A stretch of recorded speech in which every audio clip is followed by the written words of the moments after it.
Hello everyone, आज आपण माने तू मोर केदार मु तोर गौरी सीरियल देखा पाइबे कि शिवानी एवं ईशान सबुबले दुई जन जाक गोटे स्वप्न देखते बोले जानी दौरान। जेतेबेले बिहान शिवानी को कॉल लगे कि ईशान को दिए, ईशान शिवानी को कहे कि बिहान अଯଥାରେ तुमको कॉल करिकी तुमको हैरान करुछंती। आ तापरे शिवानी ईशान को कहे कि ता माने तमरो मो साथे कथा हबा को इच्छा नहीं, ताहले मो भाई बिहान को दियो।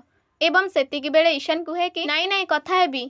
तापरे पुणी टिके दीर्घ निश्वास नहीं जाए एवं कहे कि नाई मु कथा हेबाकु चाहूची। एवं पुणी कहे कि माने मु कहिबाकु चाहूची कि मोर आपणक साथिरे कथा हबार कोनोसी भी समस्या नहीं। एवं पुणी कहे कि कथा हेउची मु एवं दादू आपण बनैथिबा पूरी तरकारी खाइलु एवं खाइबा बहुत बढ़िया लागिला।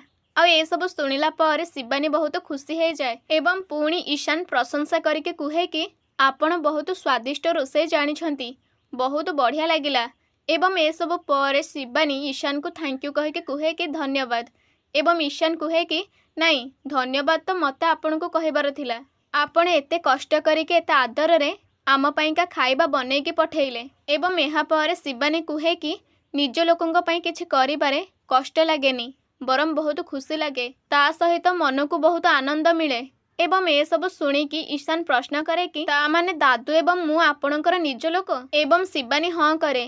तापरे ईशान एवं शिवानी दुई जन परस्पर साथी रे बहुत कथा हुअंती एवं साइड रे बिहान एवं दादू दुई जन शुणु थांती। आउ अल्प समय पर बिहान प्रथमे खंडी खास मारी दिए आउ कहे कि आरे आरे सेतिकी कथा हुआ, तमे माने जानी पारुछ कि नहीं, आमे दुई जन भी साइड रे बसिछु, जदि भूली जाइछंती ताहले आमे मन पकई दउछु, आमे दुई जन भी एठारे उपस्थित अच्छु सार। एवं तापर ईशान कहे कि आपण नियंतु ईशान, आ एतिकी कहला बेले अटकी जाए।